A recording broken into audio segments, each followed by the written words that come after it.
Welcome to today's episode. Let's talk about today's guest. We have Stephen from Herman and Wells Law Firm, CMO with them. How you doing today, Stephen? I'm doing great. Thanks for having me on. It's great to have you on and excited to learn a little bit more about what you guys are doing out there at Herman and Wells. So let's kick it off with that in your own words. Can you tell us a little bit more? Yeah. We are a law firm. We have four practice areas. When the law firm was originally launched, it was formed back in 2015. The partners Jason Herman and Cliff Wells. It started with two practice areas, personal injury being one of them, and then property insurance disputes. In the last 2 years since I've been in-house with them, we've actually added two new practice areas, one being construction defects and the other being disability disputes. But yeah, I mean, we are a law firm in that we are looking to help people when they are in they're in pretty bad spots in their life, unfortunately, and they're looking for legal assistance. And so that's where we come in and do the best we can for our clients. And that's very important, right? At the end of the day, that's what a client is looking for, somebody Yeah, there for um, exactly. so then, what would you say? I mean, you have guys ventured into other industries per se. What would you say then is a key problem that you guys solve or that you provide for clients? Well, so it depends on the practice area, but the unifying thread being what I was kind of alluding to before. Whether it's someone that found that they had like a foundational issue in their house. There's a lot of new construction, for instance, here in Florida, and we're seeing a lot of people having issues because contractors are cutting corners. Especially as we've seen prices going up, everything's more expensive. You're seeing home builders are cutting corners in significant ways, and it costs people a lot of money. Someone like that, they can come to us and we can help them, get the justice they deserve. Same thing with personal injury and insurance disputes. I mean, really, the tying thread there, and honestly with disability too, is that we're essentially the person to go up against an insurance company, which in the end, that's kind of really who our attorneys are litigating against, is insurance companies. That's how we help. We have the expertise, and the big thing for us, our differentiators, I would say, is that we are accessible. There's a lot of law firms. There's a lot to choose, especially in personal injury. If you drive any street, any highway around here, you're going to see a lot of billboards for personal injury lawyers. Morgan is the biggest personal injury firm in the, as they say, in the universe. And we're basically in their backyard. But there's lots of competition out there, so a lot to choose from. So for me, it's just trying to connect, be more accessible. One thing we try to say here is we want to demystify the law for people. We want to empower our clients. And I'm trying to do that in a better way through our content marketing, our advertising, and showcasing that in a genuine way. Definitely. All right. Awesome to hear that from you guys. So then, how would somebody usually find out then about the law firm? Is there a top client acquisition channel for you guys? Yeah, it's actually interesting timing for this podcast interview because I've been actually spending a lot of time digging into this, in the last few months. So one of the things I remember talking to Jason and Cliff when I first got to know them. Just a little background on me. I actually started to get to know the partners when I was at a digital marketing agency. So I was their senior strategist. They were one of our clients. And it was a situation we just got to know each other better and better. And when I was looking to leave that agency, they were really interested in bringing me in-house. And one of the things I've talked with them for years about was the need to have an actual CRM, because we didn't have that data that showed us where most of the client acquisition was coming from. Well, now we do. So as of right now, most of it is organic traffic and our PPC advertising campaigns. Any good law firm is going to rely heavily on their referrals as well. Referrals tend to be the best sources of cases. Because most people, if I was to tell you, like how would you define a practice area? Most people don't know what that is. They see a law firm and they're going to reach out because they have a problem. And a lot of times it's things that we have a lot of people that reach out and things that we don't help with. So we end up also passing referrals to other law firms, lawyers that we know. But in terms of the big numbers, it's really organic traffic and PPC right now. That's important. Yep, we agree. And so that way our listeners who are tuned in could go ahead and visit you. You could always check them out at hermanwells.com. What role then does the website play for client acquisition? Well, you guys are going to really appreciate this, but it's a major role, especially with my background. So I've been doing search engine optimization essentially since 2011.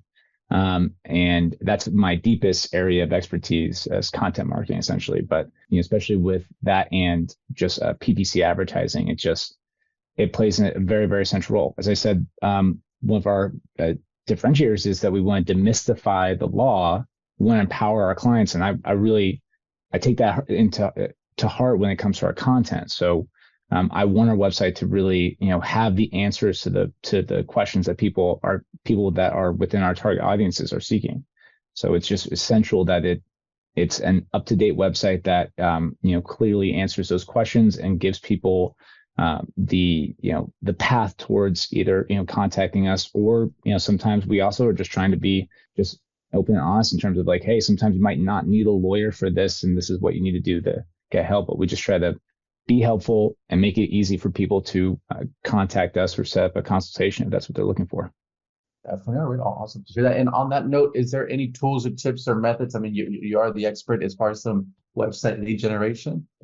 Yeah. For me, the biggest thing is when it comes to like improving that conversion rate is understanding who the audience is, right? So that has been one of my core philosophies when it comes to just setting up a content marketing strategy in general is, who are we trying to get in front of? I want to know as much about them as possible. I want to know what their pain points are, because I want to be able to empathize with them as much as possible. I want that content to empathize with them. Once that has happened, and I say that, and it's always an ongoing thing. I feel like I'm always trying to get a little bit better about it. But then the next big thing is trial and error, A/B testing, just trying to put something out there, see if it works, especially with our PPC advertising. I am currently using a platform. So I think I mentioned it before, but we're redesigning the website. I use WordPress. I've been using WordPress for a long time. But we are doing a full redesign. But in the midst of that, while we've been working on that, I've been using the platform Unbounce just to create landing pages, so I can do those A/B tests on the fly. And that's been really helpful in terms of improving our conversion rate. But yeah, that's really kind of in a nutshell what I like to use. Definitely. All right. Awesome to hear. So great tips there from you. And well, let's switch gears a little bit, Stephen, and let's talk about you as a leader, you being the CMO there for Herman and Wells. What are some key tasks you like to focus on day-to-day work? Yeah. And this is an interesting question, because in my role here, it depends, and primarily on the initiatives that I have. So the leadership team here, we have been kind of following that. Are you familiar with Traction? That book, yes. Traction. So that philosophy, we incorporated that into our leadership team last year and started doing kind of those L10 meetings. And then we are setting those bigger quarterly rocks goals. So my day-to-day is dependent on those priorities are really dependent on what the quarter initiatives are. So right now, the big things I've been focusing on is actually just outlining a new strategy for each of our practice areas. And it's really actually coming down to just working on really refining who our target audiences are for each of these practice areas. So there's a lot of work that's going into that, just week by week, just meeting with our attorneys, working with my content strategist, just trying to refine that as much as possible right now. The other part, just working on making sure I'm addressing action items that are dependent on getting this website redesigned ready to go.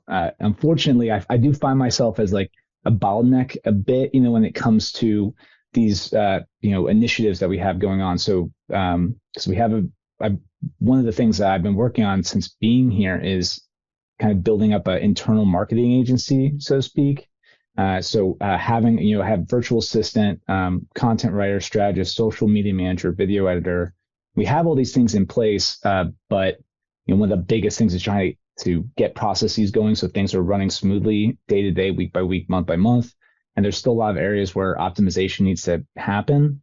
And that's why I find myself, day to day, just kind of trying to make sure I'm not being a bottleneck, keeping things moving smoothly, while also finding that time to work on the bigger things. And that's kind of where I do find myself. That's how my priorities shift. It's actually why I love this job so much too, because I cannot work a job where it feels like I'm doing too much of this. If I'm not doing new stuff, even on a month by month basis, I'm going to be going a little crazy. So I do really like that element of it. But it is one of those things. Is just trying to make sure that while I'm pushing forward on that stuff, I'm not keeping other things from getting done because people are waiting for me to, say, yes, I approve that, or, simple things like that. Definitely. Okay. Awesome to hear that. I mean, it sounds like you have a full plate there on your hands, but you balance it out. It's like then well, let's jump into our next section then here, Stephen, which is our rapid fire question round. Are you Yeah, ready for them? I think so. All right, perfect. All right. Well, first off, Stephen, what is the last book that you read? Okay, so the last book I actually finished it is a book called Made to Stick, which is this really interesting book. It's by like Chip and Dan Heath, and it's really just kind of it just is talking about they break down. They did a ton of research on. They broke down a bunch of interesting ideas, marketing ideas that really performed really well, and just talk about the why and kind of a thread that goes through that book, and it was connected to the book I'd written or I'd read before. It's just storytelling. So that element of storytelling, it's something I'm fascinated by. I really want to evolve our content marketing to utilize storytelling better. I don't think we do. I think one of the weaknesses we have is that our content tends to be a little bit dry. Legal content in general is, but I think there's just such an opportunity with incorporating more storytelling into it. So that was the last book I read. Okay, perfect. Great read there for our listeners. Next up is what is one single thing the firm is focused on at the moment the most? One single thing. I mean, so for me, it is just updating our marketing strategy and relaunching a new website. So we went through a rebrand last year, but I haven't really pushed much of that out into the world yet. We've been doing it kind of in stages, but the new website's just kind of being an unveiling of our new look, which I'm very excited about. So for me, that's my primary focus right now, is just finishing getting those things in place so we can relaunch. And I have a idea for a real brand awareness push that's going to go out with that. Definitely. Okay, awesome. Great to hear that. Next is if there would be no boundaries in technology, what would be that one thing that you want to have fixed for your role as a marketer today? So, I think it goes back to kind of what I was saying before. If and I've done some, there's been some AI demos. I think this is going to be something that will be available sooner rather than later. But to have an AI assistant that I could verbally have a discussion with, and they could automate more of the report generation and process documentation, that would be huge, because that's something where it's so important for what I'm doing right now. But it's also one of those things where it's to try to stop and go, okay, you need to just actually write that stuff down or generate that report, which is really essential, especially if I'm meeting with the partners and going, hey, I want to put this significant investment behind this campaign, and here's the why. And we have to look at the numbers. But it's like my personality. It's not the thing that I'm drawn to the most. I'm more on that creative side. That's why I really love about marketing, is that creative element, the empathizing with our target audience and generating something unique. But yeah, if I had an AI system that could literally go, hey, I need these things, and you have access to all that stuff, just generate that for me, that would be huge. That would be amazing right now. Definitely. Okay, perfect. Awesome to hear that. Next is there one repetitive task that you could automate? What would that be? Yeah. So I think it's still really the content calendars. Having a content calendar, picking those topics. Has to happen all the time, and it's one of those things that I think it would be nice to have that automated. I think part of it, I'm working on getting that a little bit more automated. I think part of it that I've struggled with up to this point, why I continue to do those things, is I have that a little bit of that control mentality of wanting to dial in on those topics. And I've been doing competitive research for such a long time. I think it's an area where I'm pretty skilled. especially when it comes to, okay, looking at what our competitors are doing and what, if we were to pick a topic that's kind of in that range, but we can differentiate ourselves a little bit better and make sure it's really in line with what makes us unique as a firm. It's why I haven't really just passed that off to like my content writer, who I'm moving her into more of a content strategist position now, but it's taken a long time. Yeah, and it's repetitive, but it's definitely something where it's like, either I'm too slow to get back to it, or I just if it was automated, it'd be great. I just think I need to let go of some of that control mentality I have over those topics. Funny. Okay. Awesome. Great to hear that. I mean, it's a work in progress. So, Everything is, right? It's all work in progress. and well, lastly, Stephen, like you mentioned, I mean, you're an expert in marketing, but what is one piece of advice that you would give yourself if you were to restart your journey as a marketer today? Yeah, so there's I actually really love this question because I've thought about it a lot, and there's a quote from, I believe it's Winston Churchill, but that perfection is the enemy of progress. And that was something, when I think about me when I was getting started in digital marketing, it's something I think it slowed me down a bit. There was that worry of being perceived as stupid essentially, or making a mistake, especially early in your career. And I think it's a really big thing for marketers in general, because failure is just really one of the ultimate routes to success in this career. You're going to have to put things in action. You're going to have to test it, and you're going to fail a lot. And you slow yourself down when you're trying to make things like perfect. And I can think of so many examples, especially early on in my career, where I just didn't get a thing out there, or started something and just didn't push it out, because there's just that worry. You have that ego that you're protecting. And if I was, to sit down with myself, back in 2011 and give that one piece of advice, that's what I would like for me to really hear, that it's okay. Failure is a part of it. It's all right. You're going to pick yourself up. You're going to learn so much by doing more of that stuff. Just put out something that's bad. It's great. Generate some reactions from people, because that's the type of data and insights that will make you a better marketer. Definitely some great advice there. I totally agree with that, right? If you don't learn from, and especially if you don't learn from them, then you're doing something wrong, right? But definitely something from. Exactly. Awesome to hear that. Well, Stephen, we're coming to the end of the show here, but I do want to give you the last word. If someone forgets everything about the interview today, what is that one thing they should remember about Herman and Wells? Well, the one thing I hope that people remember is that we are a firm that we're trying really hard to be the best firm that we can be. It takes kind of letting go of that ego and putting ourselves out there. We want to be truly accessible, and that's a thing that's not common with a lot of law firms. And we want people to remember that we're looking to empower our clients, demystify the law, and be their champion, be their advocate. And we're doing whatever we can to do that. And we have a great team of people here. And we're continuously working on improving ourselves so we can provide the best results for our clients. Definitely. All right. Awesome to hear that from you, Stephen. And well, it's been a pleasure to have you on our episode today, Stephen. And I do also want to thank our listeners for tuning in.